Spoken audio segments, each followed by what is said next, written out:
The National Muzzle Loading Rifle Association. Become a member at nmlra.org. We're out in Kansas and the bucks are running does everywhere. The problem is we got this cold front coming in with a bunch of high winds leading it. So we got to jump in the woods to plan B in a pop-up blind that we have over a tree hugger where Jesse had some trail cam pictures of a pretty nice wide buck.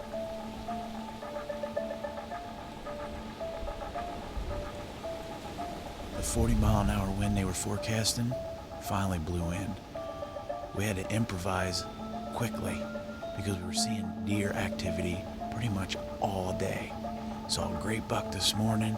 Didn't want to have to leave that farm, but couldn't get in after him in any blind situation, so we're gonna pop up here in this little funnel on another farm, see if we can make it happen in this wind.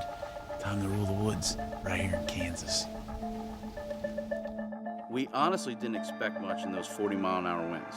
Then all of a sudden, There's a deer coming right here, Jess. He's right over by the cattails. He's gonna come right out from the blind. You want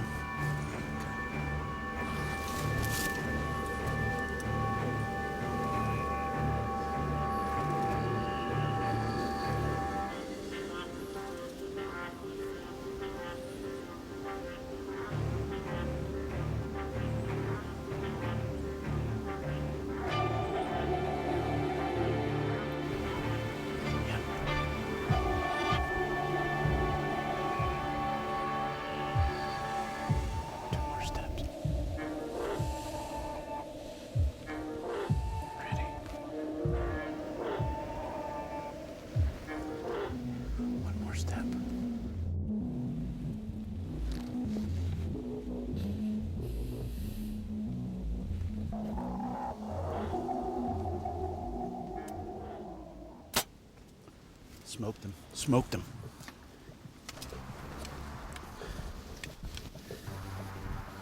The Luminox showed exactly where my arrow hit. The shot felt great. I popped out of that blind just to see that deer tail off with that death run. I knew he wouldn't be far. I just shot a really nice buck. He's wide.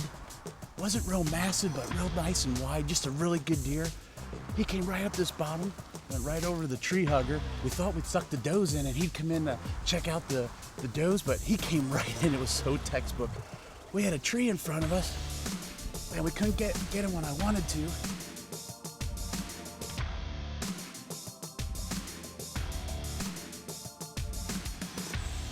I had to get out of the blind. It's overcast, it's windy, this cold weather's coming. The martin hawk just flew, freaking interlocked me a big old Kansas buck. We're gonna go over and check out the arrow. Sorry about the audio and the fact that I'm not in a blind, but I'm fired up here in Kansas. Jesse Dunlap. Let's just hope he's laying right over here, baby. Innerloc slice. What made this moment even more special was I had wrote a name on my fletching, Tom Wortman. Tom was battling cancer and hunted with me previously to going on this hunt. I told Tom the next time that arrow left my rest, it was dedicated to him.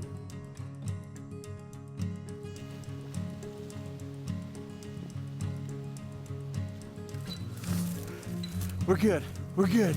The Tom arrow flew, baby, bam!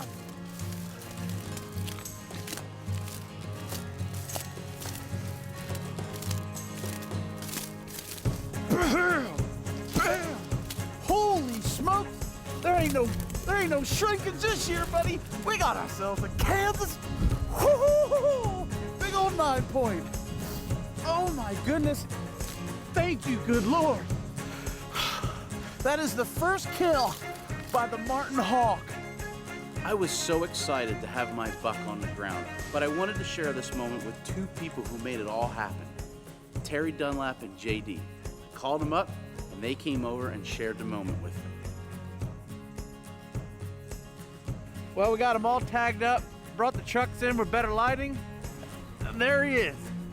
A beautiful, certainly not a giant Kansas whitetail, but a giant to me. And we call these Corey deer. The big wide one, but he's broke off. A lot of TV guys would be like, I ain't shooting that deer. Well, guess what? I put an interlock slice right in both lungs and he'll eat good. I couldn't do this without you. And Terry, seriously, man, you're like a second dad to me. Every year we come out here, and we have a lot of fun. And I just ruled the woods in Kansas thanks to these two guys. It felt so good to have my tag filled, but I gotta be honest, it was bittersweet because the action was really starting to heat up. And I knew eventually one of those really big deer were gonna walk by one of our stands. The good news is, Mike Homan, the Ginger Ninja from the Buck Bomb Company, was flying in from Maryland. We were gonna pick him up at the airport, and we were hoping that Mike could get in a little bit of that hot Kansas rut action.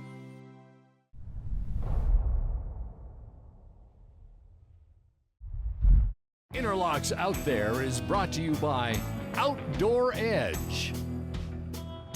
Bert Coyote's Luminoc, light 'em up. Drake's Adventures, let's get the children involved.